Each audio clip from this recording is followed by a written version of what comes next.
I, nearly adult male, lost my dad 10 years ago. When he got sick, he started a memory book with me so I could hold on to the memories. He did one for my sister too, but she wasn't as into it and was more into videos he made of himself.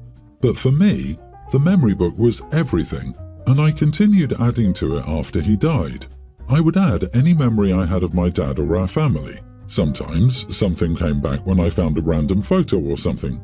Then I included memories with my sister. Sometimes I included some memories of Mom, but after Dad died, my relationship with her was more complicated. She thought we needed another dad, and because we said we didn't want another dad, she was angry with us a lot. She tried to rush a couple of relationships, but they failed when the guy realized he wasn't getting an insta-happy family.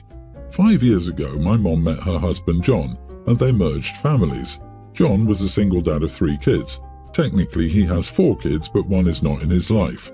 John's 3 kids do not have an involved mom, so my mom has stepped up to be their mom and they call her Mom. John has tried stepping up to be my and my sister's dad, but we see him as just a stepdad. John's kids are just step-siblings, and I don't love John and his kids. I don't hate or dislike them, but I wouldn't ever include them in my memory book, for example. And that's what this is about. My step-siblings were in my room when I was in school a couple of weeks ago, and they found the memory book. They wanted to know why I had it and didn't have photos of their dad or them. My mom heard them ask those questions, and she demanded to look through it. While Mom was going through it, my step-siblings said they wanted to add their stuff, and I said no, it's not for them. Mom told me not to say that kind of thing to them, and then she told me it should be something that shares memories with our whole family. I told her it was my personal thing. She took it away for a few days, and my sister stole it back, and then I asked my grandpa to hold on to it for me.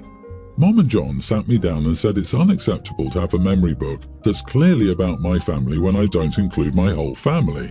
They said my step-siblings were very upset that I wouldn't add them or let them take part. They then said it should be a family thing, and Mom insisted I hand it back over so we could all work on it together. I told them it's not a family project. It's mine. It's my way of documenting memories of the people I love, and they will not take it away from me.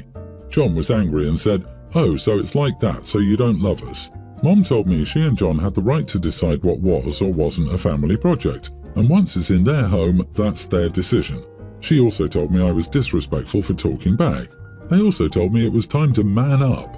Am I the idiot? Not the idiot. Telling you to man up is toxic and pathetic. This was something special between you and your dad. No one gets to tell you what to put in it, and they can't just take it over because of their wants. They can make their own memory book if they want it, but keep your memory book to yourself. I would keep it at Grandpa's because I could see them steal it and ruin it with their own stuff. If it ever returns to Mom's hands, I imagine that book being burned. Mom seems like the type to say, if I can't have it, no one can.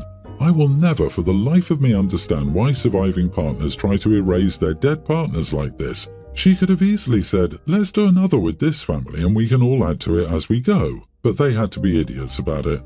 Because they value their new partners more than their own children, which is disgusting. I would be asking a lot of uncomfortable questions if I were OP. So, if you force yourselves into the book of memories I have from my father, that will make you love me? If a book of memories is this important to you, why haven't you started one?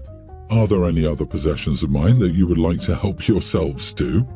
Do not ask the last question, OP. That one could backfire spectacularly. They sound horrible enough to take more of your stuff. If they want a family memory book, they're free to make one. Your memories with your dad have zero to do with any of them. I'm glad your grandpa can keep it safe for you. Tell your mom's husband to keep his kids out of your room. They have no business pawing through your stuff. In 2010, I, 35 female, was diagnosed with Crohn's disease. My doctor recommended avoiding red meat to reduce inflammation. Over the years, I've just nixed meat altogether and my body has responded extremely positively. I don't care if other people eat meat around me and I don't try to convert. Yesterday, my partner's, 34 male, Joel, parents hosted a family barbecue. About 30 people, aunts, uncles, cousins, grandkids. They're a lovely group except Dave, 50s male, who's that uncle. A few years back, Dave and his ex-wife, no longer part of the family, went through a nasty divorce. Dave is a raging alcoholic. There were affairs on both sides, everyone knows. One of the other habits I've developed over the years is eating standing up when it's appropriate. Dave meanders over to me and starts mocking my liberal food and how I was eating, saying my standing was making everyone uncomfortable. It was a casual barbecue, I wasn't the only one standing. He tried to put some of his brisket on my plate, saying he'd convert me for my own good. This isn't his first anti-vegetarianism tirade he's aimed at me. Finally, he took a bite out of his burger and gave me a big grin while chewing, bits of the still being chewed burger visible in his teeth, and said, meat, and laughed, spewing food everywhere. I'd had enough. I said, "You know, Uncle Dave, while we're on the topic of criticising each other's life choices, you'd probably still be married if you'd gotten your drinking under control years ago, instead of screwing the first waitress willing to fall that low." Everyone within earshot fell quiet and stared. Dave said, "I don't have to put up with this crap," and left. My outburst has split the family. The cousins, including Dave's kid and Joel, are all on my side. My mother-in-law and father-in-law expressed discomfort, but I think he had it coming. The aunts and uncles, however, have bombarded me with texts stating how inappropriate and cruel I was, and that I shouldn't expect invites if that's how I was going to act. Am I the idiot? Did I go too far? Edit. Dave knows I have Crohn's. Another Dave moment explaining why it's been historically difficult to tell him to stop is sister-in-law's pregnancy comment.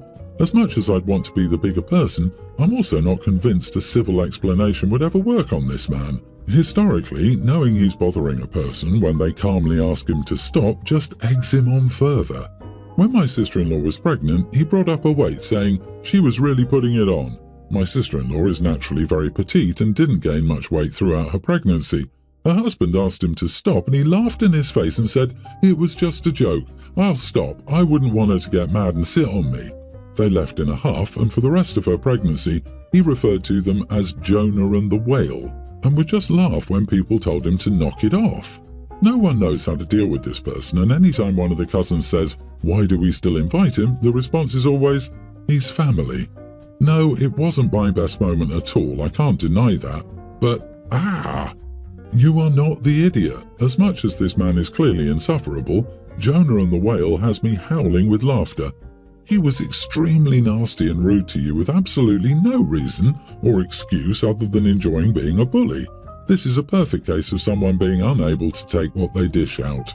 And let's face it, he left you alone after that, so mission accomplished. As far as the rest of the family goes, if they were better at making the alcoholic family member behave or had come to your defense when he was obviously bullying you, as opposed to just letting him get away with his bad behavior, you wouldn't have had to resort to what you said. And it's telling that your aunts and uncles are threatening you with being banned from family events for what you said, but have put up with the intoxicated idiots bullying you, and I assume other people, with no consequences for him. That is hypocrisy at its finest. Perhaps you ought to point this out to them. At the least, you send a message to your uncle that you are not an easy target, that you will fight back. I know everyone likes to stereotype vegans and vegetarians as always being judgmental and critical of others' food choices and fixating on people who eat meat. Still, as a vegetarian myself, my own lived experience is identical to what you've described here.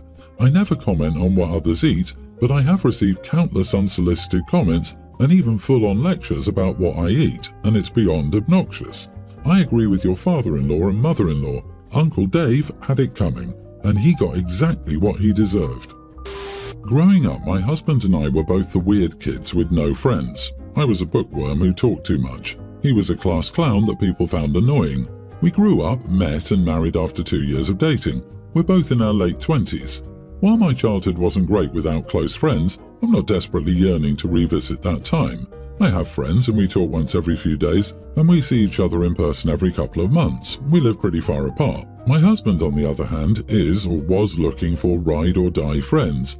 I think he grew up watching too many movies about that. Eventually, at work, he found those friends. They were incredibly intertwined, and my husband did everything with them at work and in his free time.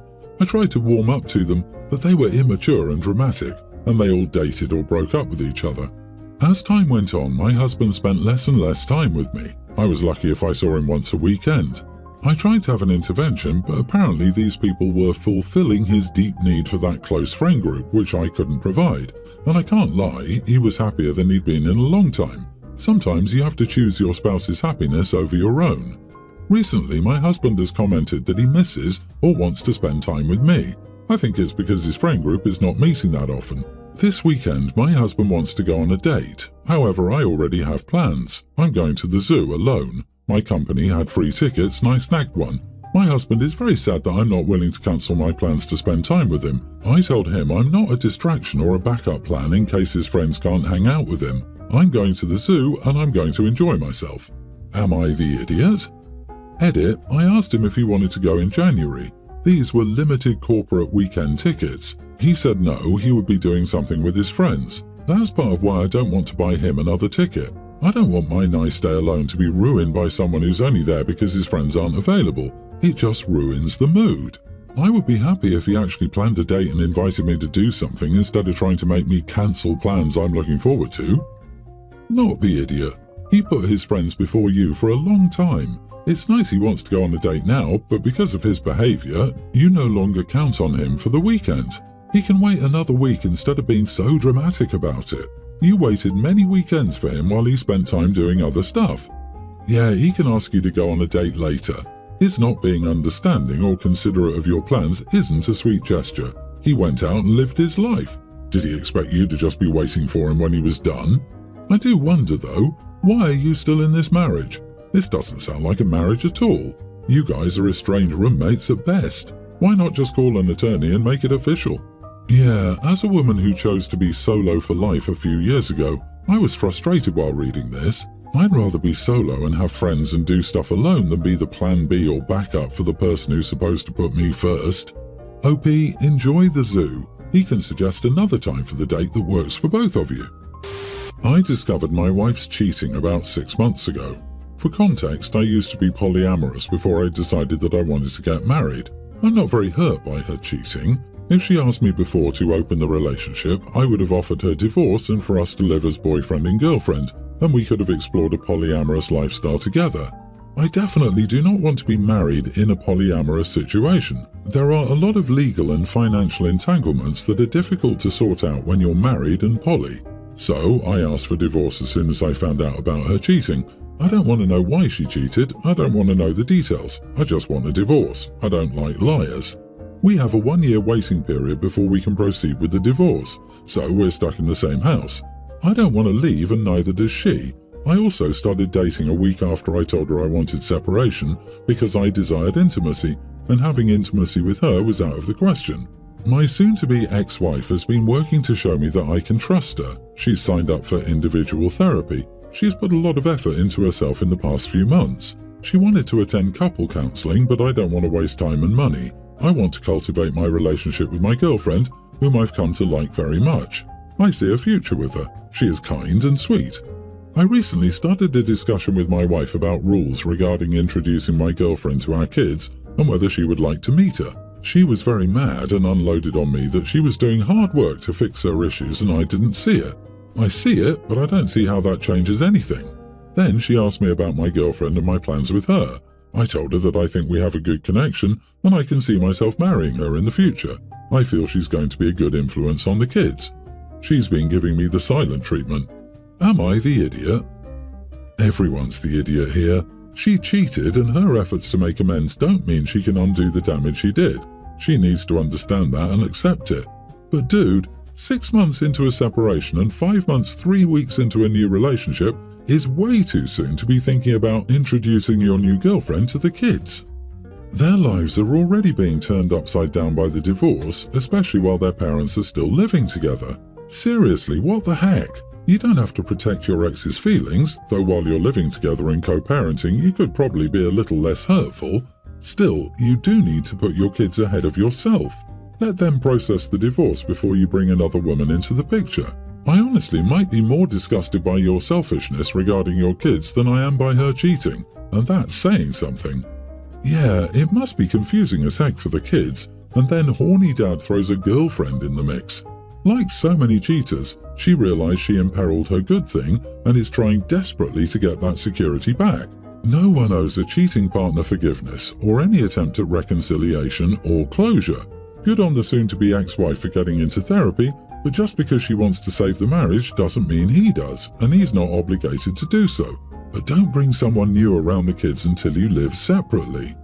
You are the idiot. For the fact that you've been cohabiting for a year is giving your wife thoughts that the marriage can be saved. Also, you are the idiot if you can't be single after a relationship for at least a month. Good friends would tell you you're on a rebound. Adults over 30 recognise this won't last. For someone who wasn't hurt, OP sure is acting like someone compulsively trying to fill a void. Either that or OP was done with this relationship and was just waiting for something like this to have an excuse to get out. Our friend Phoebe has always been vegetarian but has recently eliminated all animal byproducts. She's also my roommate. Every time we play Dungeons and Dragons, our friends and my brother come to my and Phoebe's place. They all have other roommates or just one BR apartment. We always decided in the group chat if we're going to order food, each brings something, or if I cook and they PayPal me. This time I offered to cook because I felt like it. I made a huge portion of vegan poutine. Making a real one would be too tedious and I don't like the packaged stuff. Gives me the runs. Anyway, we're all eating and Phoebe gets super excited because she hasn't had poutine in a while. I tell her it's her lucky day because it's all vegan if she doesn't add the extra mozzarella. My brother Ross started to get pouty and then we had a fight because he never agreed to eat vegan food. And just because Phoebe is vegan, he didn't have to be and he likes his meat and blah blah blah. He made this huge deal about it, even demanding I give him back his €5. LOL. He went off so much that even his girlfriend Rachel told him to calm down, but he said it was about the principle of the matter, and that if he didn't want to eat vegan, he should not be made to eat vegan crap. For the rest of the night, I just kept taking things away. I had bought a gummy brand that's chewy and happens to be vegan. I took that stating he didn't want to eat vegan crap. When he went to get some fries, I took the little bowl and said, "Oh no, they're vegan." Salt nachos? Vegan. The Brezon I had? Vegan. By the night's end, he called me a stuck-up witch and told me he wouldn't come back to my place until I'd apologised and accommodated him too. Rachel said I took it way too far by taking away all vegan foods. Phoebe feels bad for starting this, and Chandler and Joey thinks it's hilarious. Am I the idiot? P.S. I do think I was one, but I don't think I should apologise. LOL. Not the idiot. He deserves everything you've done. He can't behave badly and then expect everything to be okay. I think he made a big drama out of something as simple as no meat on the table. Okay, if he wants to eat meat, let him bring products or tell you in advance so that there's something suitable for him too. But to go and sit at the table and complain in front of everyone who just wants to eat together is stupid. Well done, OP.